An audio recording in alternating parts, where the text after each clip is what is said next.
Neil, it's very eerie to see this glowing orange line sort of snaking down the mountains. I want to give you a closer look as photojournalist Will Pruitt pans up the mountain. You can see the scope and the size of the flames. And one of the most chilling things that we've seen since we've been here is not only this fire line travel lower and lower, but just towards the top of it, if we could pan up just a little bit more, there are blinking red lights where firefighters are doing their best to try to stop this fire from getting into those homes. Katie and Neil, when you say feet away, literally we have to move just a couple of feet right now because they are expanding the crime scene tape right by me. And so I have to scoot up just a little bit where we are at the Cottle Labs. I'm going to step out of the way to allow them to do their work.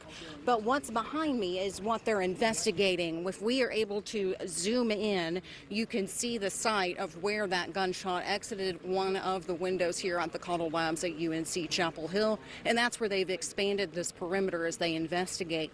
Katie and Neil, this is a very somber scene, especially as officers here have learned that one of their own has passed away after the incident that took place earlier today. We're about 1 block away from the home where this all transpired on Galway Drive. Officers here still blocking access to that area, but earlier we did get to walk up with our cell phones, not our cameras, and get a closer look. And it is just a very startling scene to see just dozens of law enforcement vehicles still surrounding this house. In the middle of the street, you can see placard after placard of evidence markers laid out as they work to complete this investigation after they attempted to serve a warrant and everything went so terribly wrong. Thanks, Madison. I am here at the Corey Convention Center in Greensboro. That is Mark Robinson's hometown. So there are people gathered here ready to celebrate. As a matter of fact, every time the numbers flash up on the screen, there's only 1% reported, but everyone cheers as they're hoping for Mark Robinson to clinch that Republican nomination for governor. Michael, today the hallways and the lobby here at the Corey Convention Center were buzzing all about Trump's indictment. But Ron DeSantis tonight kept the speech mostly about himself. Katie and Neil, this meeting lasted for more than an hour and a half with people passionately talking about how they don't want a casino. They even gave out these little no casino buttons and signs saying this is something they don't want in Western Rockingham County, but what they do want is to vote on it. Well, it's just been about 4 hours since this all happened. There is still a law enforcement presence here in Walkertown, about a dozen uniforms sort of canvassing the scene, taking photos at this hour. About an hour ago, Sheriff Bobby Kimbrough talked to the media and said this all happened after a routine call came in. Yeah, Neil and Katie, Alamance County deputies saved a toddler's life this month who ingested fentanyl, and fentanyl can come in several forms. Deputies say they're seeing it more often in pill form, or they call them pressed pills. I want you to take a look at both of these images. There's one here on the bottom and one here on the top. One of them is a prescription narcotic painkiller. The other one is fentanyl. And just by looking at these two photos, you can see how confusing that is for officers. Katie and Neil, there's a lack of security around this property. Now, don't get me wrong, there are some safeguards. In fact, there are chains that look very new around a lot of these gates. But right underneath, it's pretty easy to slip through and get inside. And judging by the amount of trash that's all over this 6-acre property, a lot of people do. Our crew came upon a family, 2 adults and 4 children, inside of a car outside of the IRC. While they told me they sometimes are able to save up enough for a motel, they've learned how to fit their family of 6 inside a sedan. Yeah, Michael and Katie, you have to kind of look down to see exactly what the root of this problem was, and that's this pile of leaves. Now, this is only about 1.5 feet tall because they've been crushed down by the weight of the water, but the ditch that these were blocking is 3 feet down, and all of these leaves cause that water to stop up and roll down into a nearby home. Well, Madison and Neil, she's very shaken, but she's very grateful to be alive after this massive tree crashed just inches from where she was sitting. And all of a sudden I heard a pop, like a snap, crackle, pop, and the tree and everything just come down, and the only thing that hit me was like a piece of fiberglass, and it didn't even hurt. Thank God it didn't even hurt. Debbie East's first thought was her dog Abby. It was raining so bad and my dog was here and I just had to make sure she was okay. She was terrified. Absolutely. And I'm terrified. Once she picked up Abby and the storm passed Tuesday afternoon, she was able to go outside and see the damage. The huge tree split her home on Shad Lane in half, taking down a power line, crumpling the roof, ceiling, and walls. I've never had any experience like this, but I've always thought it with that tree. Always did. The base of the tree that fell is bigger than a car. She can't even get into the far side of her house to get her belongings, but she's grateful for what she does have. Everything went through my mind, but thank God I'm okay, my family's okay, and my dog is okay. She and Abby have a place to stay tonight, but they are looking for a new home. This one totally beyond saving. Now, the property owners here did reach out to us and they asked people, if you do not have any business back here, please don't come into this area. There are still downed power lines, tree limbs, and all kinds of debris all the way through here. So stay safe and stay away. Live in Greensboro, Cassie News, Fox 8 News. Katie and Neil, there is good news for people in Rockingham County. Two things. The Department of Emergency Services is fully equipped for any emergency that could arise, they say, and the Madison Rockingham Rescue Squad can still be requested to respond to those emergency scenes. 4425. When an emergency call comes into the Rockingham County 911 Center, dispatchers can automatically send help. As of April 6th, Madison Rockingham Rescue Squad is no longer on that list. Over a 6-year period, we've had 9 recorded incidents where there's either a written correspondence or a meeting that we've had with the administrative staff of Madison Rockingham Rescue. Rodney Cates, director of Rockingham Emergency Services, explains those 9 situations included failing to follow the chain of command. We have talked about incident command. That has been the focus of almost every meeting we've had, has been the focus of incident command. Their failure to comply with incident command or to recognize it. For example, multiple agencies might respond to an emergency on the Dan River, like the tubing rescue last July.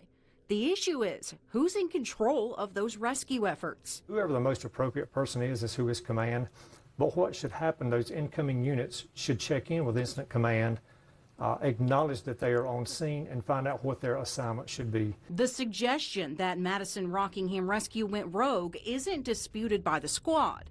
In a statement, they say in part, many emergency responders possess, quote, type A or alpha personalities, and that when multiple leaders of that type come together in a stressful situation with seconds to make a life and death decision, everyone may not agree. Going on to say disagreements happen. We went to the squad's headquarters in Madison to try to get their side of the story. No one answered the door, but on social media, the group referred us back to their statement. At the 911 center, Cates says people in Rockingham County should still feel safe. The patient's needs are always number one. Looking at the 134,000 911 calls received last year, almost 75% of calls were for law enforcement matters, 14% were medical calls, 6% for fire, and just 5% for rescue altogether. Fire departments have vowed to have an extra response if needed. And Madison Rockingham's Rescue Squad, well, they're not permanently off of that list. If they make some changes, Cates is hopeful that they'll be added back to that automatic response list moving forward. Katie and Neil. Police departments and government agencies, I think, most of the time you think of them as a stricter, more structured organization. To humanize the people behind the badge, Patrick DeSoto is using social media spotlight. If we can make one person laugh or address an issue, then I think that's a win. Engagement has shot up on GPD's Facebook page thanks to posts like this. It says, hey there, be sure to tag a friend below who's committed a crime. We would like to come and say, hey, we would love to be besties. We would. We'd love to be besties. He's also making sure to post stories about officers doing good work in the field.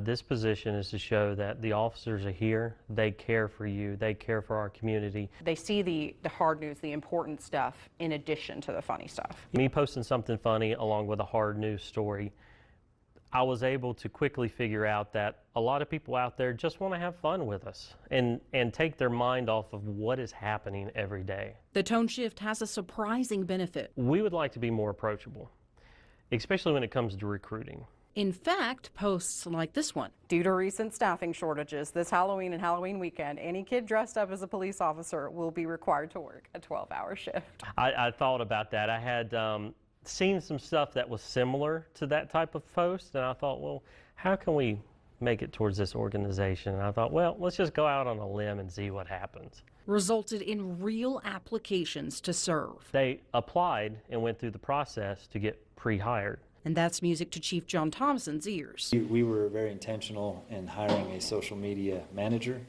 and with the goal of really using that platform to engage the community. And we're seeing some success, some of it lighthearted, really trying to humanize the police department and the officers in the department. And posts like these. The best things in life are free, but not at a store. Please pay for them. Yeah, please pay for those. Yeah. They've got people talking.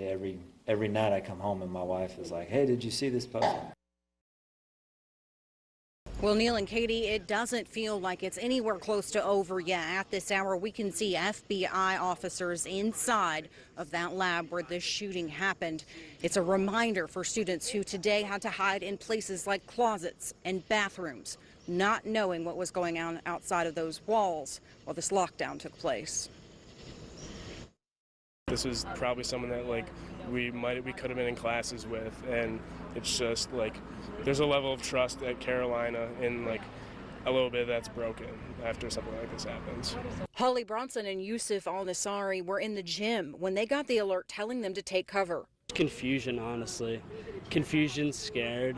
We immediately checked Twitter. We were just trying to figure out as much information as possible just to see what we could do, but we could do nothing. They, along with thousands of students and staff at UNC Chapel Hill, took shelter as law enforcement swarmed the campus, carrying long guns and wearing tactical gear. We saw the police speed by, the loudspeakers went off, get inside, so we ran across the street as fast as we could. The pair went into a nearby bathroom as police searched for a shooter. It's a day we train for, but we hope it never comes. The alert went out shortly after 1 Monday afternoon, and police say they found and arrested the suspect around 2:30. But they didn't call off the lockdown until just before 4:15 as they worked to make sure the campus was safe. We sat on the floor in the dark for about 2.5 hours, scared and worried for our safety. One by one, police were able to go into buildings and safely evacuate students and staff, including freshman Bailey Hughes and her friend Victoria Ward. I was hoping that the shooter wasn't going to come where we were because we were hearing